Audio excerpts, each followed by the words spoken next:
Hello tout le monde, j'espère que vous allez bien. Alors oui, il y a un petit changement de décor derrière, c'est normal, c'est pas définitif, hein, je suis en train de déménager, du coup c'est pour ça. Enfin bref, aujourd'hui on est là pour parler du film Mission Impossible The Final Reckoning.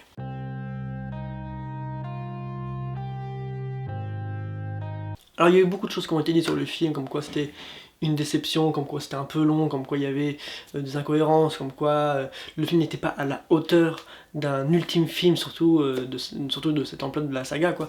Donc voilà. Et moi personnellement je suis d'accord sans être d'accord. Majoritairement je suis pas d'accord, mais il y a des choses où je peux rejoindre sur certains points. Déjà 2h50 de film, moi personnellement je les ai pas vus passer. Voilà, 2h50, moi j'ai cru que le film était passé très rapidement, comparé à un autre film sorti le même jour, qui est Lilo et Stitch, qui lui dure 1h40, et moi j'avais l'impression qu'il durait 2h30, c'est pour dire. Mais vraiment celui-ci, je ne l'ai pas trouvé trop long, il est passé très vite, donc voilà. Parce que c'était très divertissant, il y avait tout le temps de l'action, donc voilà. Là où je peux dire vraiment les points négatifs que je peux rejoindre sur certaines personnes qui l'ont révélé, c'est les incohérences. Le film en est bourré, c'est un peu comme Mission Impossible 2, où les incohérences étaient extrêmement flagrantes. Tu te dis, mais c'est clairement aucunement possible, c'est aucunement réaliste. Et ben là, dans celui-ci, il y a des scènes où c'est très clairement pas crédible, en fait. Il y a des moments où on se dit, mais comment ça se fait, étant donné que dans le 7, c'était fait autrement, ou pareil, il y a des personnages, on se dit, ils sont dans telle situation dans le 8, alors que dans le 7, et ben, il n'y a aucune explication, ou vice-versa. Enfin, le 8ème, en fait, est gavé d'incohérences, et là, on peut se dire que, en fait, le 7 et le 8, si vous voulez, c'est censé être deux parties. C'est, voilà, de base, même, ça devait s'appeler partie 2, le 8ème film, et là, ils l'ont changé pour X raisons. Mais là, du coup, on voit qu'il y a quelque chose qui va pas. Parce que le 8 déjà se déroule genre 1-2 mois après les événements du 7, ce qui est pas crédible non plus quand on sait que l'entité, on sait ce qu'elle veut faire.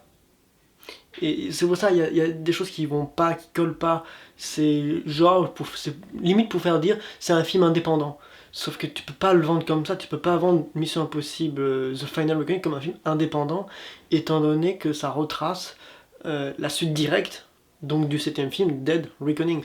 Donc du coup c'est pour ça que le 8ème en fait se veut plus indépendant, mais finalement il échoue là-dedans parce que du coup il crée des incohérences qui à mon avis ne sont pas de leur fait. Ils ont fait ça pour avoir plus d'émotion sur certains points. C'est sûr il y a de l'émotion, mais du coup à défaut d'avoir des incohérences, ou enfin voilà. Donc ça je pense que c'est le principal problème du film, c'est que voilà, il y a beaucoup de scènes, beaucoup de dialogues qui sont soit complexes, soit qui sont farfelus, soit là qui n'ont aucune logique par rapport au 7ème film qui est, ne l'oublions pas, le film précédent, et que celui-ci c'est la suite directe.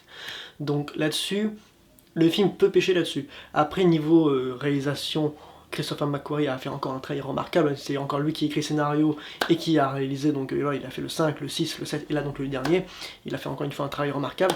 Les scènes d'action sont juste bluffantes, Tom Cruise il s'est surpassé, donc là il n'y a rien à dire, il s'est surpassé et on a au moins 3 à 4 casquettes différentes, donc vraiment c'est top. On a énormément de références à toute la saga Mission Impossible, que ce soit le 1, 2, 3, 4, 5, 6, ou même du coup le 7. Donc ça c'est très bien aussi. Ça prouve encore une fois cette volonté de nous vendre ce 8ème volet comme étant le dernier de la saga, du moins avec Tom Cruise. Donc du coup, on a ce petit pincement au cœur qui nous fait dire que quand on a grandi avec les premiers films, on a ce petit pincement au cœur qui nous fait dire que ah bah voilà, c'est fini quoi.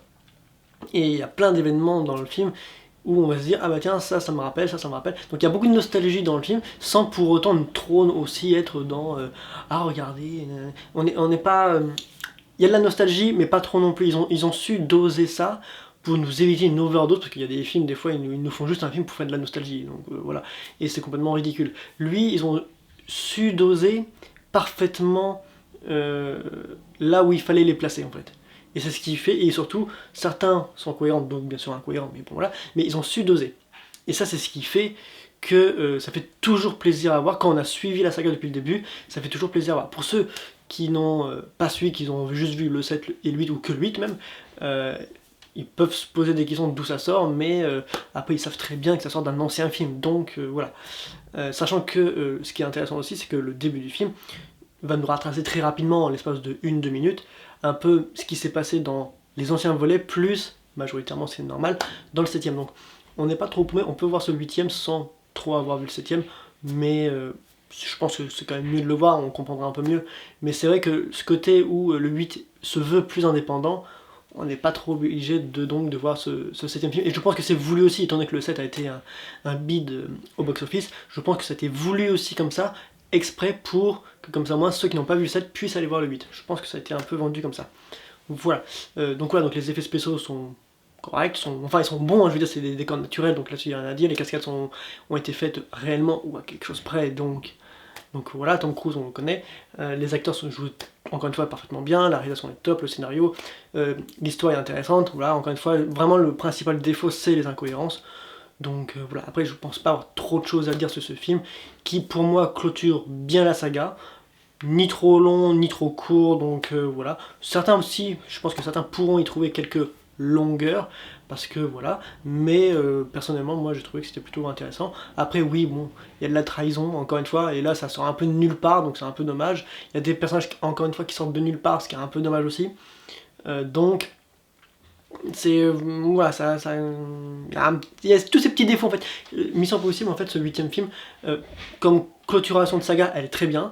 Je pense que voilà, c'est une apothéose en termes d'action, même si à des moments on peut le dire, le début est un peu lent, c'est un peu lent à se mettre en place parce que ils veulent mettre un peu d'action, mais c'est surtout du dialogue qu'il y a, donc du coup ça manque un peu d'action, mais ça vient au fur et à mesure, donc c'est ce qui fait que voilà, là où au début on peut se dire quand est-ce que ça commence vraiment, en fait ça arrive vraiment après, et c'est ce qui fait que on est pris dedans après. C'est pour ça que les 2h50 en vrai on les voit pas trop passer, ça passe. C'est comparé à Avatar 2 qui lui dure 3h10, là on sent qu'au minimum que ça dure plus de 2 heures, parce que voilà.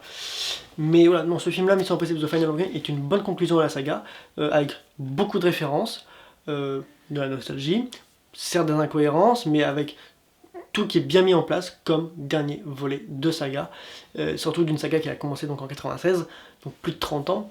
Donc oui, c'est un bon film que je peux recommander aux fans de la saga, et ceux qui n'ont jamais vu, ou ceux qui sont pas fans, bon, je pense que ça sert à rien. Ceux qui sont fans, là-dessus il n'y a pas de souci. Et ceux qui ne connaissent pas plus que ça Mission Impossible, bah moi je pense que je peux vous le conseiller parce que ouais, il est agréable à regarder, mais c'est vrai que c'est pas forcément le meilleur de la saga, et donc forcément c'est pas le premier de la saga que je vais conseiller. Quitte à conseiller, je préfère plus le 4, 5, 6, donc Protocol Phantom, Rogue Nation et Fallout, que eux vraiment c'est plus les meilleurs, ou voir même le premier film avec, de Brian De Palma, que je peux conseiller. Voilà, donc ce 8ème film, très bon, j'ai rien d'autre plus à dire, voilà, moi j'ai passé un très bon moment, 2h50 de plaisir.